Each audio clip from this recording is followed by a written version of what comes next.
Peristiwa demi peristiwa kemudian membuat hubungan kerajaan Goa Tallo dan VOC Belanda semakin memburuk. Di antaranya adalah peristiwa kapal De Leeuwin yang pernah ditumpangi oleh Arupalaka dan pengikutnya dari Buton menuju Batavia. Peristiwa itu terjadi pada malam 24 Desember 1664. Tapi sebelumnya, jangan lupa untuk like, subscribe, dan share channel ini. Juga aktifkan notifikasinya agar teman-teman bisa mendapatkan info mengenai video lainnya.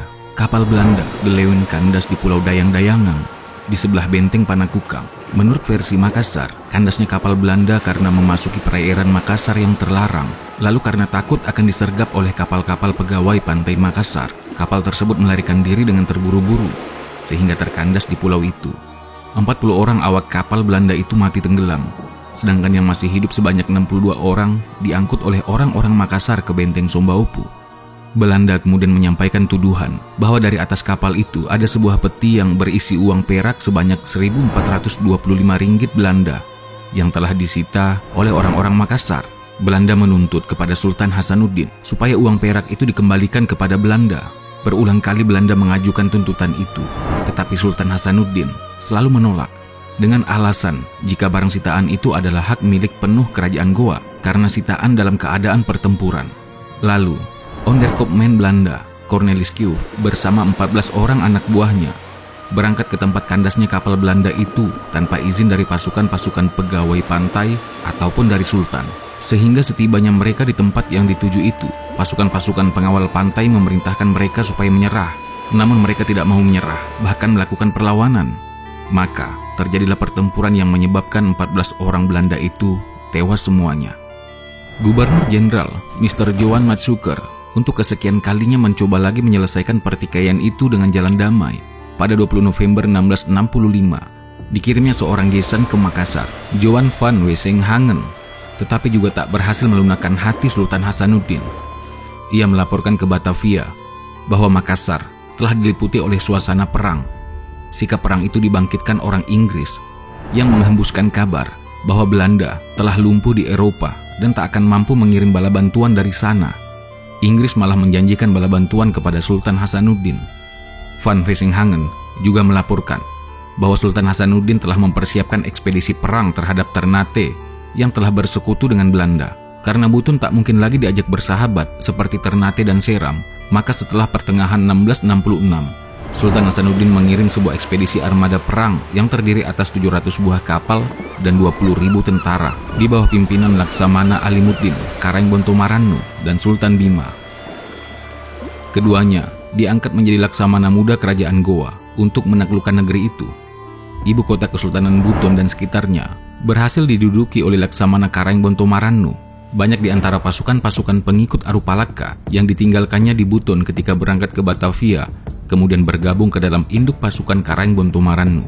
Usaha persiapan Belanda di Batavia juga untuk memasuki babak peperangan terbuka dengan Goa. Pada akhir September 1666 dilaporkan telah rampung semuanya. Menurut Corpus Diplomaticum del II yang dijadikan sumber oleh F.W. Staple, bahwa keputusan untuk memerangi Makassar ditetapkan dalam rapat Hoge Regering di Batavia 5 Oktober 1666. Rapat itu kemudian menunjuk Mr. Johan van Dam untuk memimpin ekspedisi, tetapi van Dam menolak dan pilihan jatuh kepada Cornelis Janson Spilman. Spilman dengan sebuah armada besar dibantu oleh Arupalaka dan Jonker van Manipa, salah seorang kroon pretenden dari Pulau Manipa, Ambon, meninggalkan Batavia pada 24 November 1666 dan tiba di perairan Makassar 19 Desember 1666. Menghadapi segala kemungkinan datangnya semakin banyak kapal perang di perairan Makassar, segala alat perlawanan dipersiapkan. Benteng-benteng pertahanan yang terdapat di sepanjang pantai, mulai dari Galesong di bagian paling selatan kubu pertahanan sampai pada benteng Mangara Bombang yang mengawal bagian utara atau Tallo, menyiapkan meriam-meriamnya untuk memuntahkan peluru-pelurunya. Benteng Panakukang yang melindungi benteng Sombaopu di bagian selatan dan benteng Ujung Pandang di sebelah utaranya sudah siap dengan segala peralatan perlawanannya. Para prajurit dari darat, dari Kale Goa, Anak Goa, dan Bajeng telah menempati tempatnya masing-masing untuk menghadapi serangan-serangan yang akan dilancarkan oleh musuh. Makassar berada dalam keadaan yang genting sekali. Para pedagang yang menetap di Makassar, baik bumi putra maupun asing, menghentikan kegiatan-kegiatan perdagangannya, dan mempersiapkan perlindungan dari ledakan-ledakan meriam yang setiap saat dapat meletus.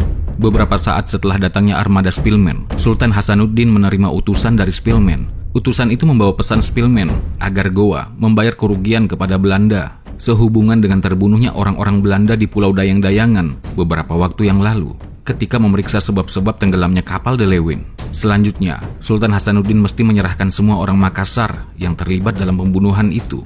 Selain itu, diminta utusan itu agar Baginda tidak melakukan perlawanan terhadap armada yang sedang berada di perairan Makassar. Sultan Hasanuddin menghadapi tuntutan dan ancaman itu tanpa sedikit pun merasa gentar. Beliau selalu merasa berada pada jalan yang benar. Menilai keadaan sejujurnya, beliau menyadari sejak semula kehendak Belanda untuk menguasai segala sesuatu di Nusantara. Oleh karena itu, apapun alasan dan tuntutan Belanda yang diajukan, selalu berlatar belakang mencari gara-gara untuk memperkosa hak-hak kerajaan-kerajaan Nusantara. Tuntutan Belanda itu oleh Baginda dianggap sebagai jalan terang-terangan dan terbuka. Oleh karena itu, Sultan Hasanuddin kemudian menjawab tuntutan itu. Bila kami diserang, maka kami akan mempertahankan diri dan menyerang kembali dengan segenap kemampuan yang ada. Kami berada pada pihak yang benar. Kami diserang. Oleh karena itu kami ingin mempertahankan kebenaran dan kemerdekaan negeri kami. Armada Belanda di bawah komando Spillman pada pagi hari 21 Desember 1666 mengibarkan bendera merah, tanda serangan dimulai dan kapal-kapal Belanda memuntahkan meriam yang tertuju kepada benteng Sumba Opu. Meriam-meriam yang mempertahankan benteng-benteng Panakukang, Sumba Opu, dan Ujung Pandang kemudian memberikan jawaban-jawaban yang gencar pula.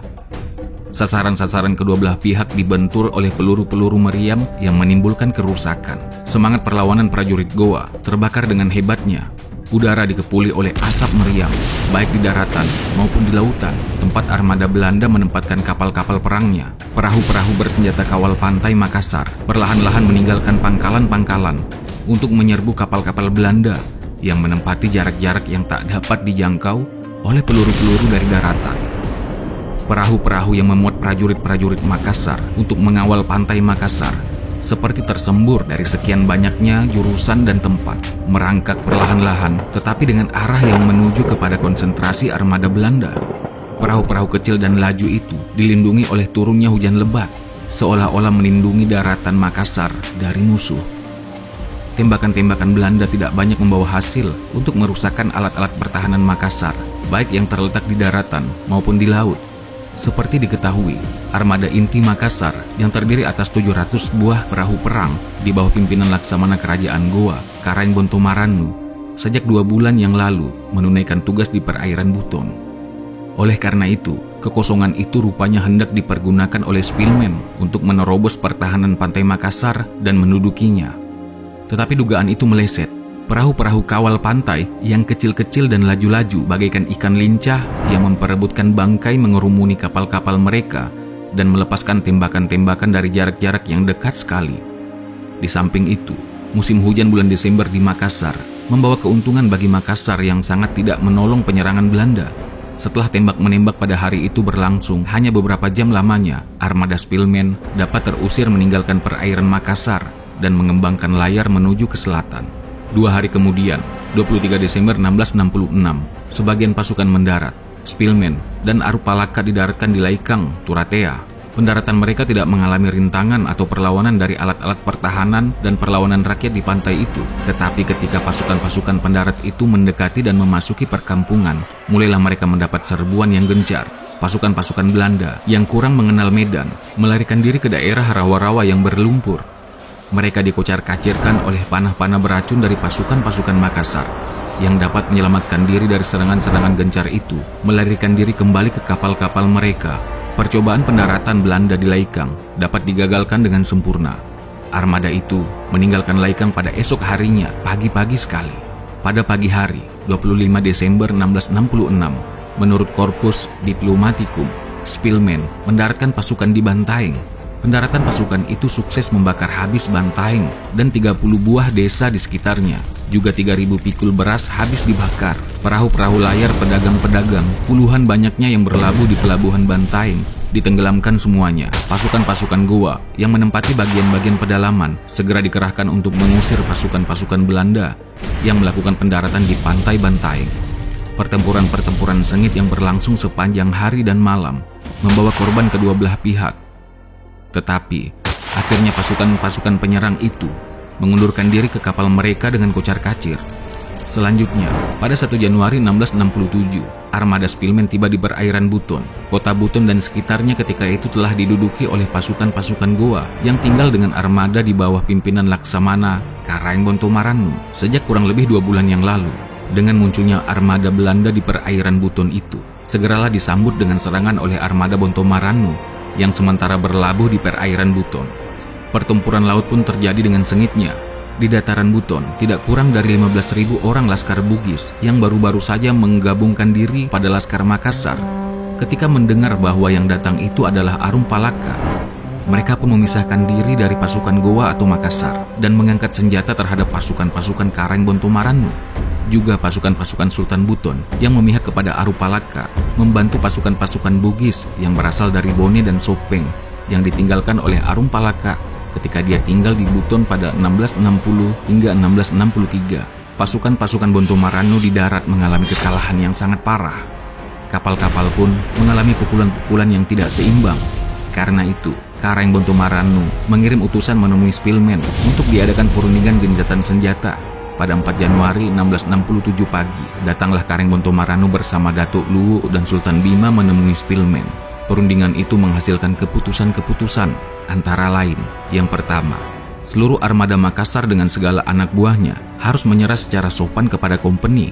60 buah kapal Makassar yang berada di bawah pimpinan Daeng Mangangka yang telah dikirim ke pesisir timur Buton harus dipanggil kembali. Yang kedua, Sultan Bima dan Datuk Luwu tidak akan ditempatkan lagi di bawah kekuasaan kerajaan Makassar.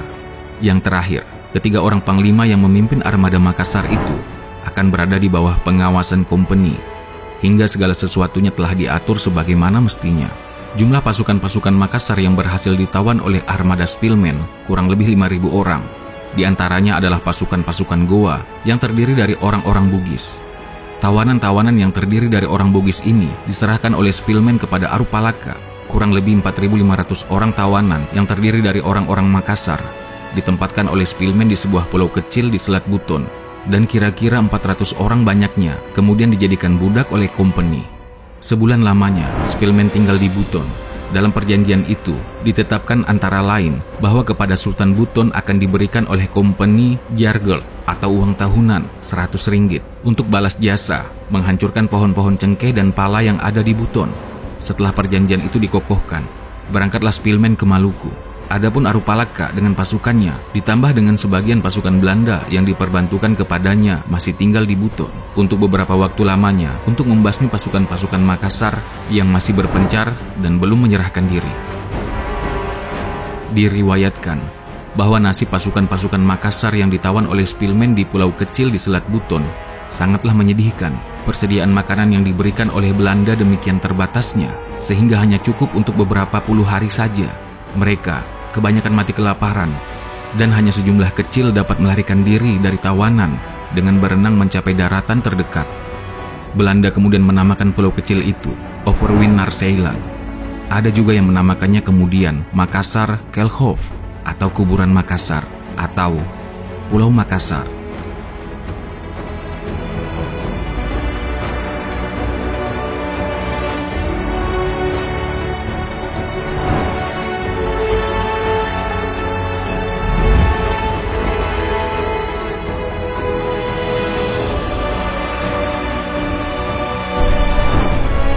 Sampai di sini catatan kaki kita kali ini. Jangan lupa di-subscribe ya teman-teman, agar semakin banyak video-video yang akan kita produksi. Dalam kolom komentar kalian bisa memberikan masukan tentang video ini, atau memberikan masukan tentang tema video kita selanjutnya. Nah, silakan di-share sebanyak-banyaknya, karena berbagi itu indah.